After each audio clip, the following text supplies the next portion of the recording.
नमस्कार, leave life चॅनलमध्ये तुमचे स्वागत आहे। आज तुम्हाला मी ओल्या हळदीचे लोणचं बनवून दाखवते। मी इथे ती किसून घेतलेली आहे।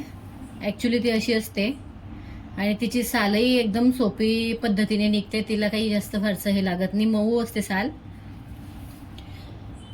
आणि बाजारामध्ये ती हिवाळ्यामध्ये उपलब्ध होते लवकर।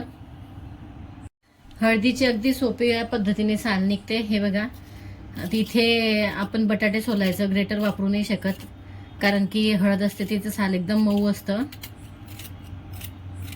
तर मग ती लवकर त्याच्यासोबत अर्धी हळद निघून जाते, म्हणून मी इथे सुरीनेच त्याचे साल काढून घेते। हे बघा, या प्रकारे ती स्वच्छ होऊन जाते।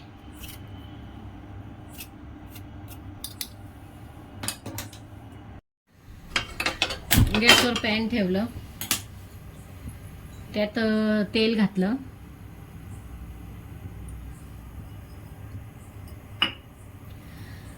शक्यतोवर काही भागांमध्ये हळदीचं लोणचं हे सरसोच्या तेलामध्ये केलं जातं, परंतु मी इथे शेंगदाणा तेलाचा वापर करते।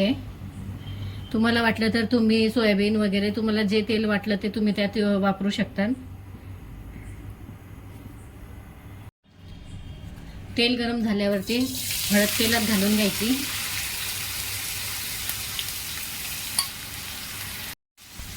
त्यात 3 आवळे किसून घातले, त्यानंतर 2-3 हिरवी मिरची आणि 1 छोटा आल्याचा तुकडा।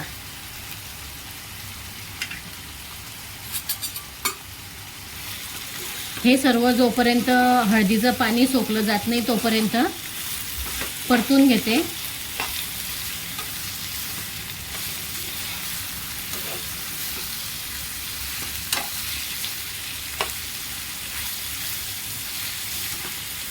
हळद आपल्या शरीरासाठी चांगली असते आणि हिवाळ्यामध्ये ती गरम असल्यामुळे त्याचा खूप उपयोग होतो।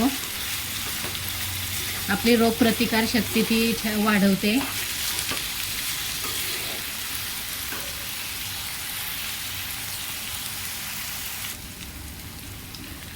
हळदीने आता तेल सोडायला सुरुवात केली आहे, म्हणजे त्याचं पाणी पूर्ण सुकण्यात आलं झालं तेव्हाच ते तेल सुटलं आहे।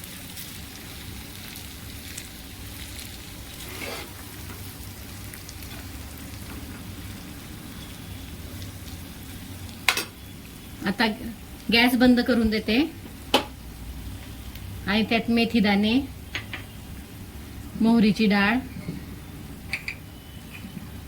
धने आणि शोप जी आहे ती मी बारीक करून घेतली, थोडी जाडसर अशी, चवीनुसार मीठ आणि लाल तिखट, हे सर्व आता मिक्स करून घेते।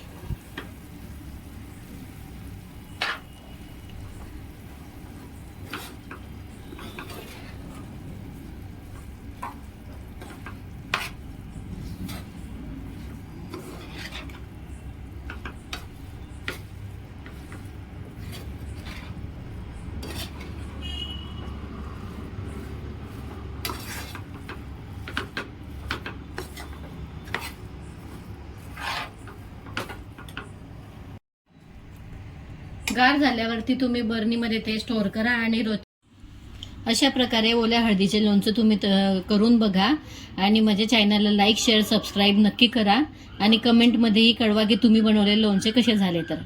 धन्यवाद।